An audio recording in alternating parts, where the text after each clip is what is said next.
오늘은 구조적 참조에 대해 알아보려고 합니다. 엑셀표에 수식을 입력하는 경우 수동으로 수식을 입력하기도 하지만 셀 참조를 하기도 하는데요. 이때 표 이름과 열 이름을 조합해서 사용하는 것을 구조적 참조라고 합니다.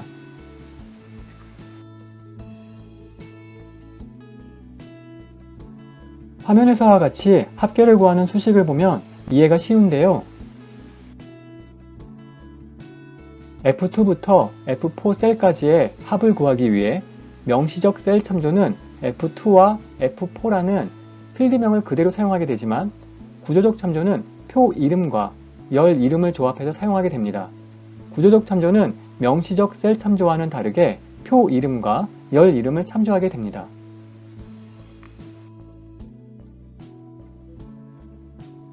구조적 참조의 장점을 정리하면 셀 단위가 아닌 표와 열 이름을 사용하므로 수식이 어디를 참조하는지 직관적으로 알 수 있으며 새로운 데이터가 추가되더라도 자동으로 수식 범위에 포함됩니다. 구조적 참조를 사용하기 위해서는 구문을 조금은 알아야 하는데요. 샵 모드는 표 전체를, 샵 머리글은 머리글 행만을 참조합니다. 샵 데이터는 데이터 행만을, 샵 요약은 요약 행만을 참조하게 됩니다. 대괄호 열 이름은 선택된 열을 참조하게 되고 대괄호 열 이름은 선택한 열과 같은 행에 있는 값을 참조하게 됩니다.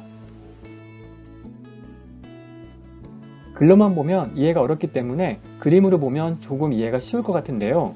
표 전체, 머리글 행, 데이터 행, 요약 행, 선택한 열, 선택한 셀은 화면과 같이 각각 구분할 수 있습니다.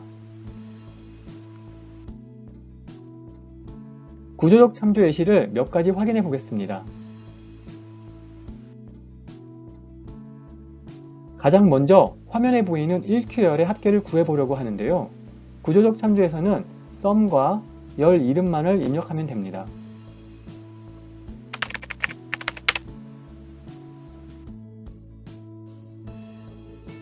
(1Q열의) 합계를 위해 필드명을 입력하지 않고도 합계를 구할 수 있었습니다. 이번에는 합계열에 있는 모든 셀을 가져오려고 하는데요.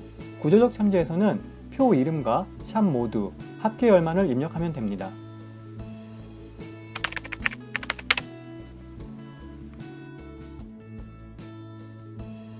합계열에 있는 모든 셀을 가져왔습니다.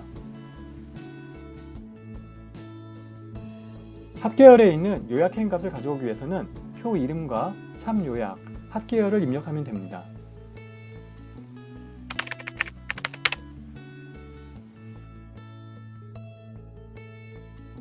합계열에 요약행을 가져왔습니다.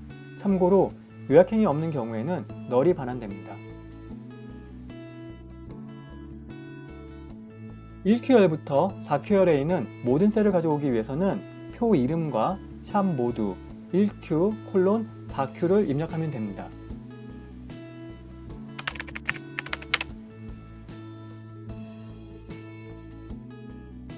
(1Q열부터) 4Q열에 있는 모든 셀을 가져왔습니다.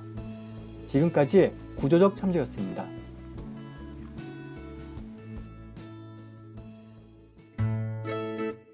구독과 좋아요는 사랑입니다. 고맙습니다.